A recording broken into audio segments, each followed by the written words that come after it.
there, welcome back to the second half of my tutorial on this G minor prelude by Rachmaninoff. In the first half, I discussed the first part of the piece, which goes up to measure 34. If you haven't watched it, check out the link below. Today, we're going to continue from where we left. Let's work down this beautiful lyrical middle section. This is a very expressive and cantabile passage. At the beginning, the composer wrote un poco meno mosso, which tells us this part should be played a little slower than the beginning. To master this passage, we need to take care of 3 elements. Number 1, voicing.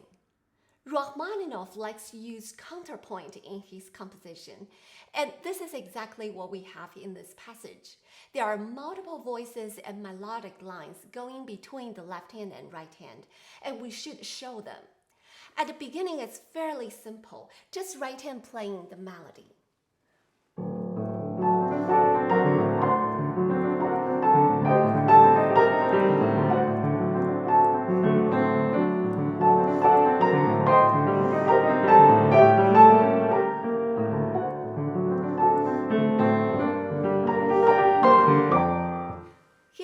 Suggestion. When you play these right-hand chords, you should flatten your fingers so that you can get a warm and mellow sound. At the same time, try to follow the dynamic marks to shape the phrase.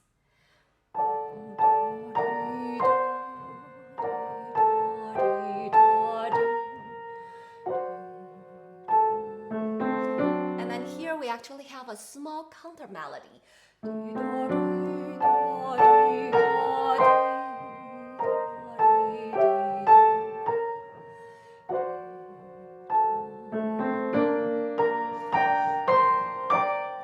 Let's get a little louder, and then softer.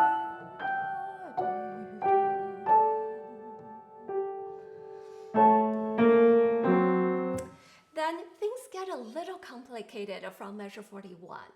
Another melodic line from the inner voice joins the right hand top voice to form a duet. By the way, you can easily identify these melodic notes by the tenuto marks, the short lines.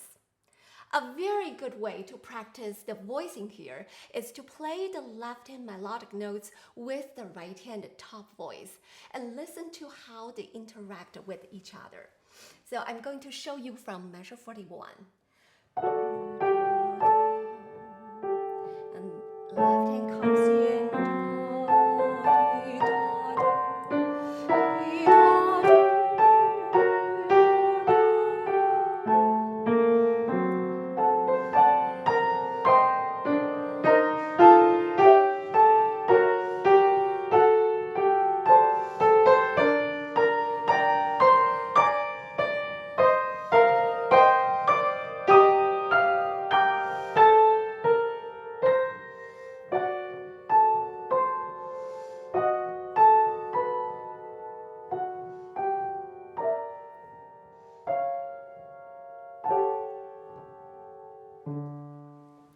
As you probably can hear, I even played my left hand inner voice louder just to make sure it can be heard clearly against the right hand chords.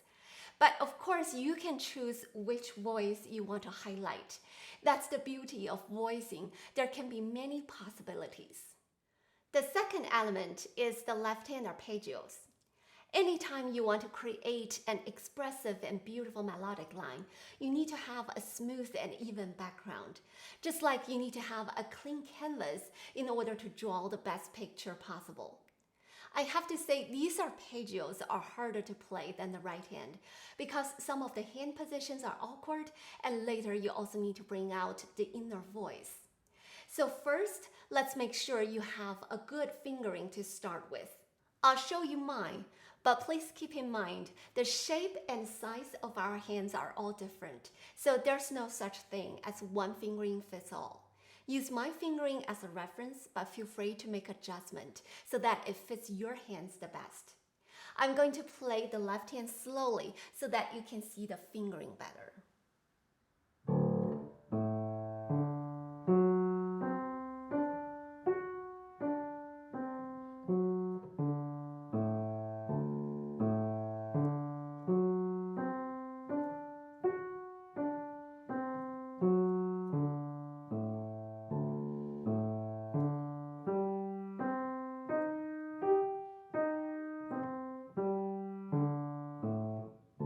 And then here for this pattern, you have another option.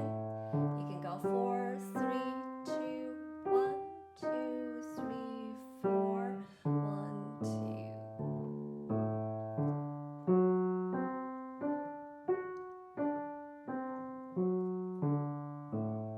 2. So now you can see there's a pattern here. The first 3 notes are always 5 to 1. And then 4, 2, 1, 2, 1, 2, 4, 1, 2, 5.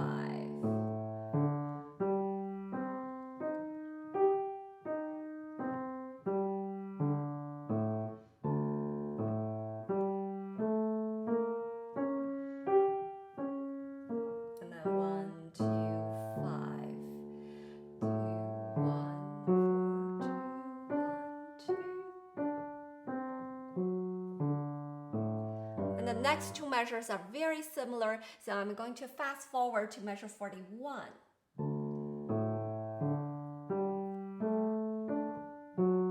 Here.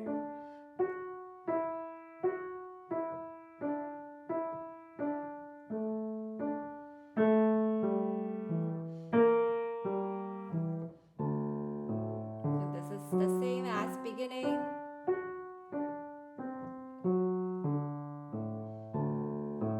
And the inner voice, you want to hold these notes.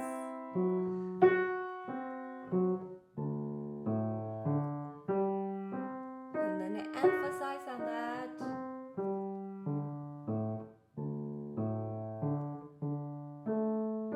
And then hold them longer. Now the next measures are also very similar until you get to measure 48 and 49. Here we have different patterns. So this is measure 48.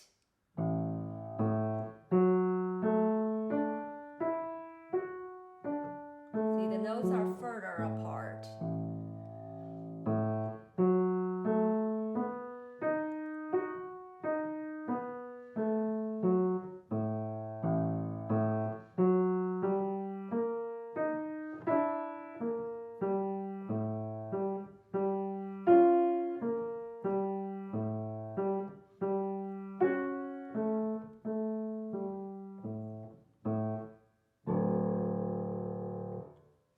Now, I want to talk about how to play the arpeggios smoothly and evenly, since it's such a fundamental technique that every pianist should master. When I was a kid, I remember my teacher told me to hold the previous note when I cross over and under. For example, let's play the G major scale. So I was told to hold my thumb while turning my hand to get my fourth finger onto the next key. See, like this, hold it.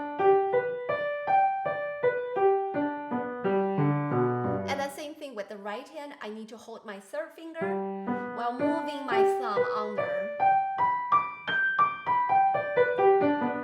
I'm sure many of you learned this way. Later, I discovered this is not the best way to play arpeggios. You actually do not need to hold the note all the way when crossing over and under. It doesn't really help the arpeggio to be smooth and legato.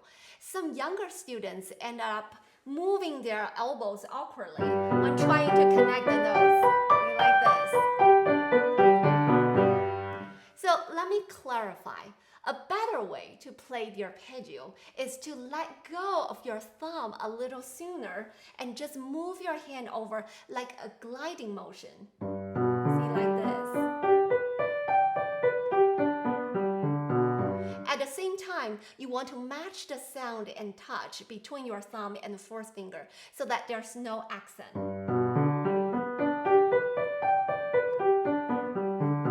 And the same thing with your right hand. See, let go of your third finger a little sooner and then just move your hand over. Now, when I play slower, you might still hear a small gap, but when I get faster,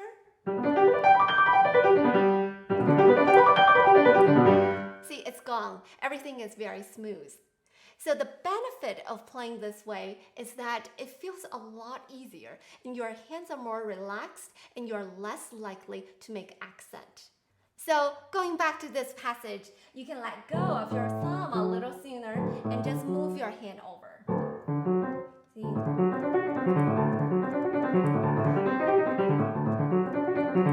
See, the major difference is instead of turning your hand, you just glide over.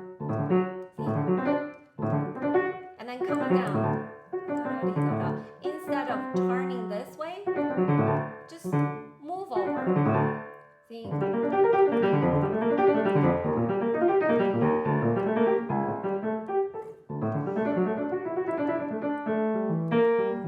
It's much more efficient this way. Next step, how can you get a soft and delicate sound in left hand without missing the notes? This is a common problem I see from my students. My solution is that you should flatten your fingers. Use finger pad, the fleshy part of your fingers, so that you will have more surface contact with the keys.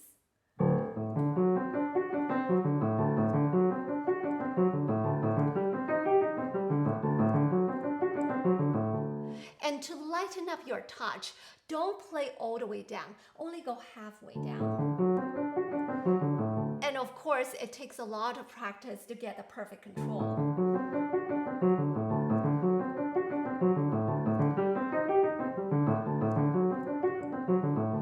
The first 4 measures are pretty much in the same hand position. Then in measure 39, it starts to move.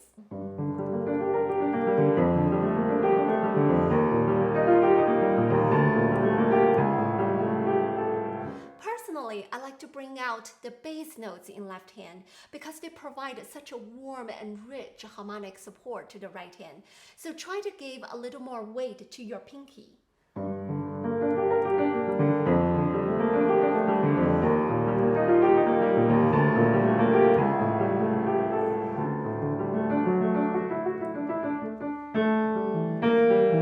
And then here in measure 41, the inner voice comes in.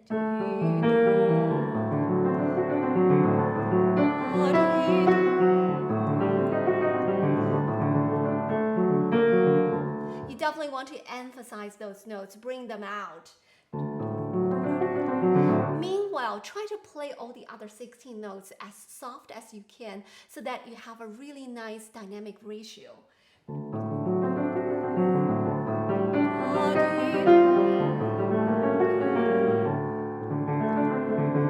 And then again, in measure 46 and 47, let's bring out the bass notes.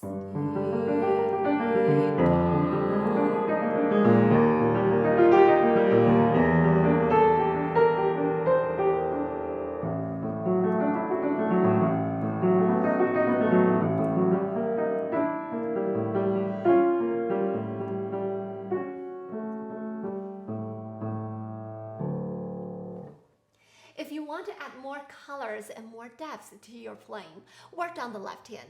There are many details you can dig out. Now, let's talk about the third element that you absolutely need in this passage. It's the heart and soul of romantic music. Can you guess? Rubato. Rubato is a highly personal expression. It's how you feel about the phrases and how you respond to the music emotionally. I had a whole video dedicated to rubato before, and I'll link it below. Check it out if you're interested in learning more. Now, I'm going to show you how I use rubato in this passage to give you some ideas, and I hope you can find your own timing and ways to express yourself. The first 2 phrases are very similar. I try to play them differently so that they don't sound repetitive. For instance, the first phrase, you can go to B flat.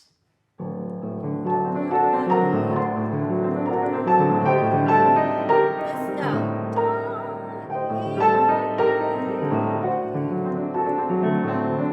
Try to play it a little louder and also take a little bit time. Now, the second time, listen to the harmony change. Here. This is different from the first one. See, this is the first phrase, and now.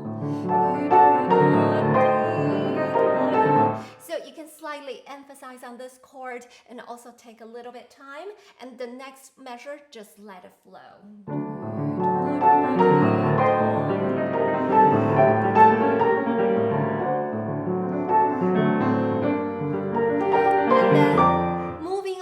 measure 39.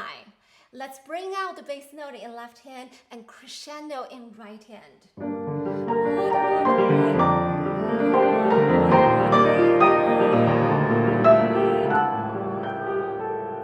Here, I definitely recommend using rubato. Let's stretch the right hand notes and also try to soften your touch to give a different color. That would be very lovely.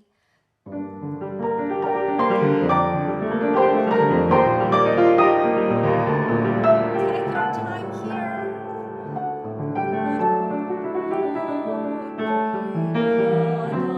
And then in measure 41, you definitely want to take time on the left hand note A, B flat, C, and that helps to show the entrance of the inner voice.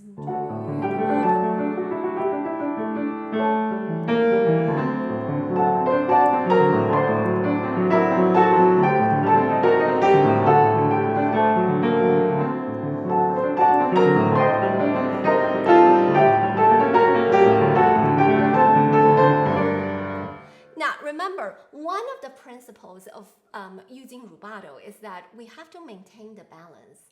Let's say if you take some time at certain places, then you must pay the time back. So you can't always take time. This is why I did not take much time between measure 42 and 46. I just keep it simple.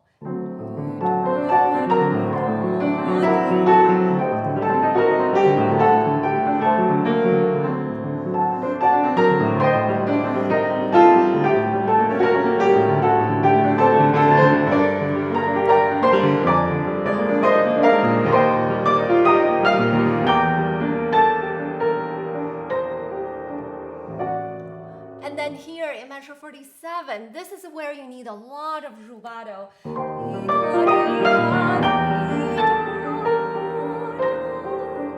It sounds like the music is drifting away and you almost get lost.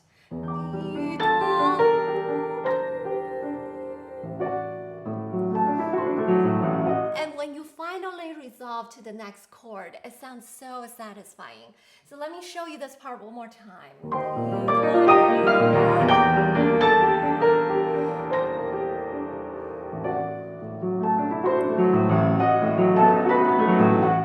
And then here, please pay attention to this D, the half note in right hand. And this is at the beginning of measure 48, because that note is the continuation of the inner voice. A, B flat, C, D,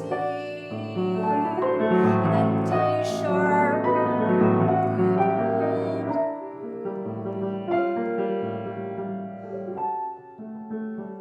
Now this last measure in this passage is also where you need a lot of rubato.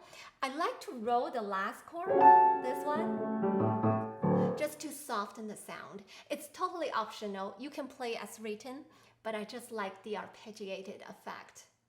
Next, we have this marvelous transition.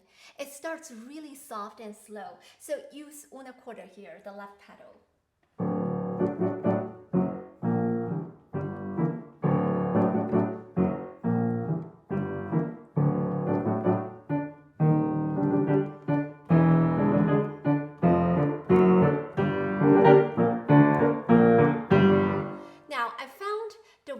The composer led us back to the main theme is so whimsical. Basically, you just climb up through a series of half steps. So let me show you. This is the beginning. It's quite mysterious.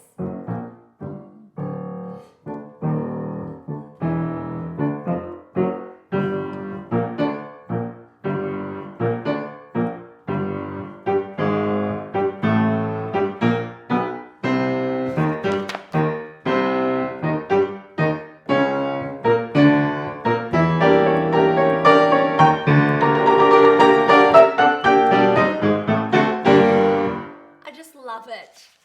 Here, the composer gives us a very clear instruction. It says poco a poco accelerando e crescendo of tempo 1. It literally means get faster and louder little by little until tempo 1, which is in measure 58. So measure 58 is your destination.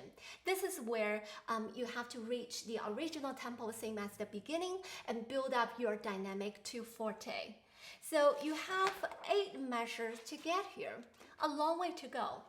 I often hear students either get too loud too soon or speed up too much in the first few measures and just lose the steam halfway through.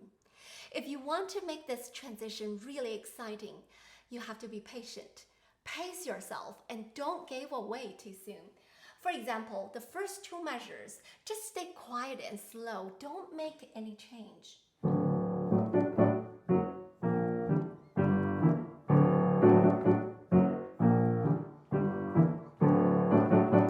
Then, measure 52, pay attention to the half steps. Each time you climb up a half step, you can get a little louder and faster until you reach C.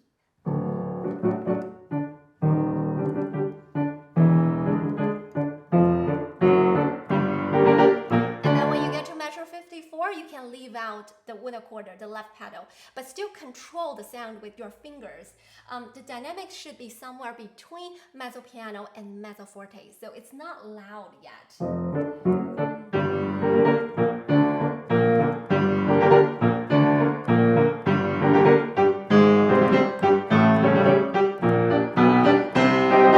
Now that you reach the C, continue with the same idea.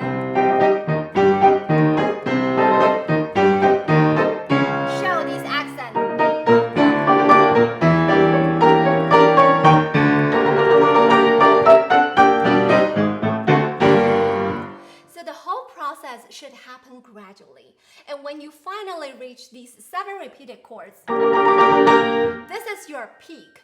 Now, how do you play them, make them really powerful? You want to start softer, okay, but with firm fingertips, then go to the last note with a big crescendo. At the same time, make sure firm up your wrist so that you can move fast.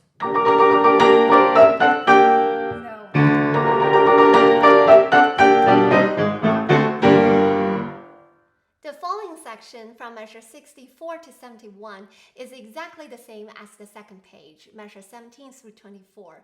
You can refer to the first half of my tutorial. I won't repeat myself. Now let's work on the final section. For me, this last part of the piece is like the finale of a fireworks show. The sparks and lights are shooting in all directions. It's spectacular, but very difficult to play. One of the main challenges is to have enough strength and power to get through, because you're probably tired already when you get to this point, but still need to make the final push. And the other challenge is this passage is very similar to this part. They both have tons of chords and jumps, so your hands and arms can easily get tense. To overcome these challenges, you must relax your hands as much as possible along the way. So it's basically the same idea as I discussed in the first half. And now I'm going to show you exactly where and how you can get a break. First of all, we need to divide these notes into groups. And when you practice, start with a slower tempo and make stops between the groups of notes. For instance, first, let's group these notes together. So you play these as one group, then stop on D. This is where you want to quickly close your hands to release the tension. And then group the next 6 notes together. I like to include this G because it helps to make the jump more accurate. And then you see we have a crescendo and then accent at the end. So start softer. Now, I found if you bridge up your palm like this and play with straight fingers, your chords will be more powerful. And then stop. So every time I pause, this is where you're supposed to quickly relax your hands and get a break.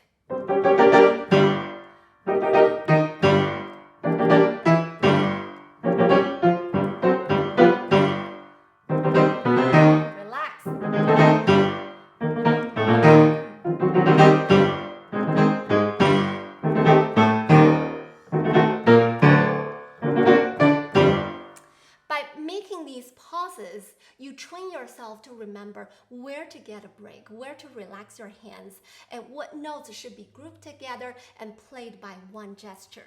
Once you get used to the relaxation and the grouping, you can gradually speed up and leave out the pauses.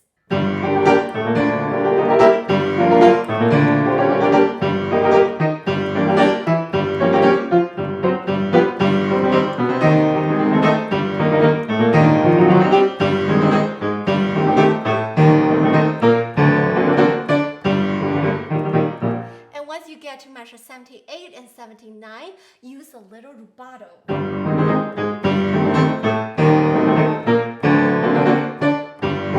Then return back to tempo in measure 80. As the notes descend, we also need to turn down the volume, so get softer.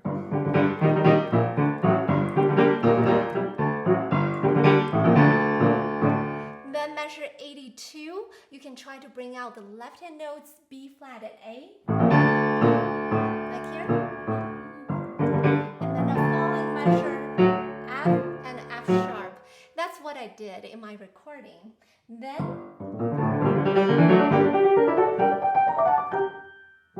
comes the final phrase. For a military march style piece, one might expect a grand and loud finish.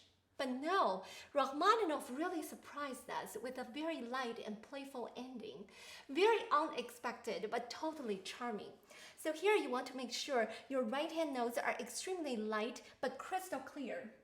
I used the non-legato touch.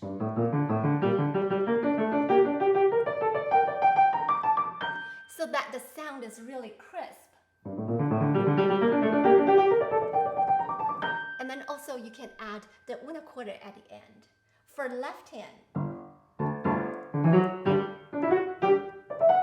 we actually have a hidden line here. So you can try to bring that out if you like.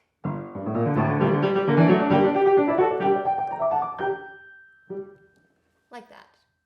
Wow, thank you for being on this journey with me. It's a long tutorial because it's a demanding piece. It takes tremendous time and effort to learn.